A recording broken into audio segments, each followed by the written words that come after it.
చూశాను. ఈసారి రాష్ట్ర చరిత్రలో ఎప్పుడూ ఇవ్వనటువంటి తీర్పు ఇచ్చారు. ఈ తీర్పు మళ్ళీ నిలబెట్టుకునే బాధ్యత మనందరిపైన ఉంటుంది.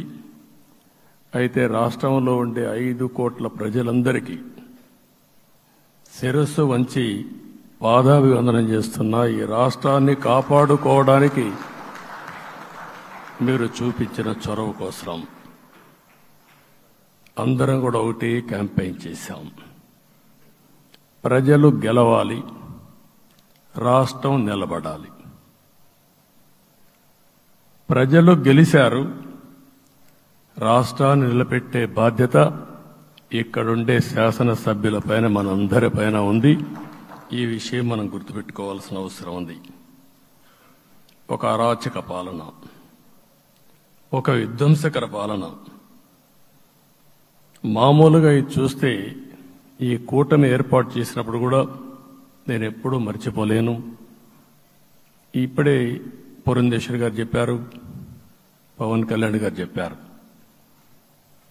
3 పార్టీలు కూడా ఒక అత్యున్నతమైన ఆశయాల కోసం పార్టీలు పెట్టినప్పటికీ ఈరోజు కలయిక కూడా మీరు చూస్తే, ఈ కలయికని చాలా ఎన్నికలు చూశాను కానీ నా చరిత్రలో ఎన్నికలైన తర్వాత కంప్లైంట్స్ ఉండేటివి.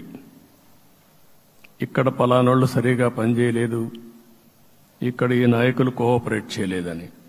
నేను చూసిన మొట్టమొదటి ఎన్నిక ఈసారి ఎన్నికల్లో మాత్రం 100కి 100% 3 పార్టీల నాయకులు కార్యకర్తలు సమిష్టిగా పనిచేశారు. దానికి కారణం మనం ఒకసారి అన్వేషిస్తే ప్రజలు మనోభావాలకు అనుగుణంగా మన కార్యకర్తలు కూడా ప్రవర్తించే పరిస్థితికి వచ్చారు.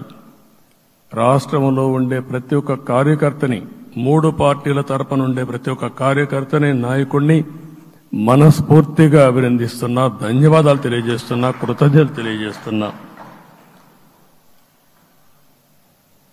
మేము చాలా వేవ్స్ చూశాం. 94లో 1 సైడ్ ఎన్నికలు జరిగాయి. అప్పుడు కూడా ఇన్ని సీట్లు రాలా, ఇన్ని ఓట్లు రాలా. ఈరోజు మనం చూస్తే 175 సీట్లకు గాను 164 సీట్లు గెలిచాం. అంటే 11 సీట్లే ఓడిపోయాం. అంటే స్ట్రైకింగ్ రేట్ 93%. అంటే మామూలుగా 93% రావడం అనేది దేశ చరిత్రలోనే అరుదైన అనుభవం ఇది. అలాంటి అనుభవం ఇక్కడ చూపించారు. ఓటింగ్ కూడా 57% ఓట్లు వేశారు. మనకు 50% ఓట్లు వేస్తే ఎక్కువ అనుకుంటాం. అలాంటిది 57% ఆవరేజ్గా ఈ రాష్ట్ర ప్రజానీకం మనల్ని ఆశీర్వదించారంటే మనలో ఎంత బాధ్యత పెరిగిందో మనం ఒక్కసారి గుర్తుపెట్టుకోవాల్సిన అవసరం ఉంది. జిల్లాల వారీగా, పార్లమెంట్ల వారీగా విశ్లేషిస్తే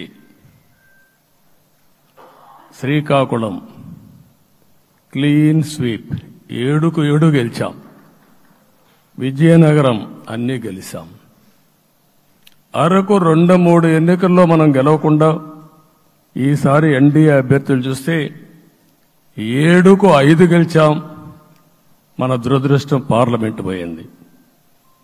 అక్కడి నుంచి వైజాగ్ 7కు 7 గెలిచాం.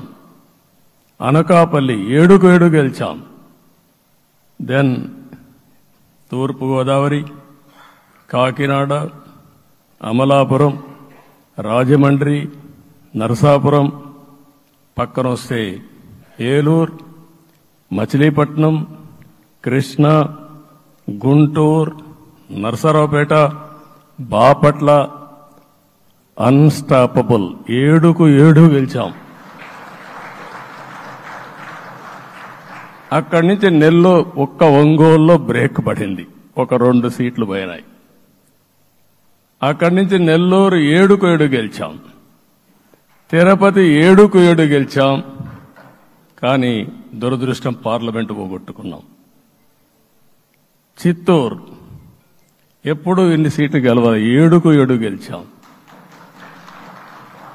అక్కడి నుంచి రాజంపేటలో 7కు 4 గెలిచాం. 3 సీట్లు పోగొట్టుకున్నాం, పార్లమెంట్ పోయింది.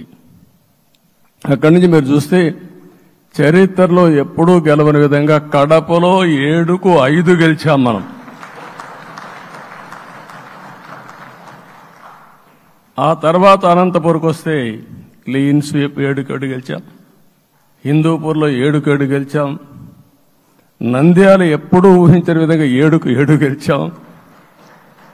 ఆ తర్వాత కర్నూలుకు వస్తే 7కు 5 గెలిచాం. నేను ఈ 11 మందిని కూడా అదే మారిగా జనసేన మిత్రులు పవన్ కళ్యాణ్ గారు 21 సీట్లు తీసుకొని 21 గెలిచాడు.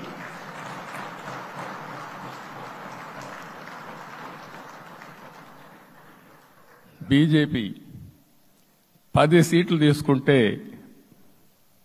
10 గెలిచారు, 8 గెలిచారు. అంటే 10కి 8 గెలవడం అనేది ఒక చరిత్ర. ఆ 2 సీట్లు కూడా కొన్ని ప్రత్యేకమైన కారణాల వల్ల ఓడిపోయాం తప్ప ఇంకోటి కాదు. అంటే ఇక్కడ ఒక లెసన్ మనందరికీ అర్థమైంది ఏంటంటే, అభ్యర్థులు గట్టిగా నిలబడుకున్న ప్రతి ఒక్క చోట ప్రజలు మనల్ని ఆశీర్వదించారు, గెలిపించారు. ఇదే ఈ యొక్క ఎన్నికల్లో మనందరం గుర్తుపెట్టుకోవాల్సిన ఒక ప్రత్యేకమైన విషయం. నేను చాలాసార్లు ఎన్నికలైన తర్వాత సమీక్షలు చేసుకున్నాం.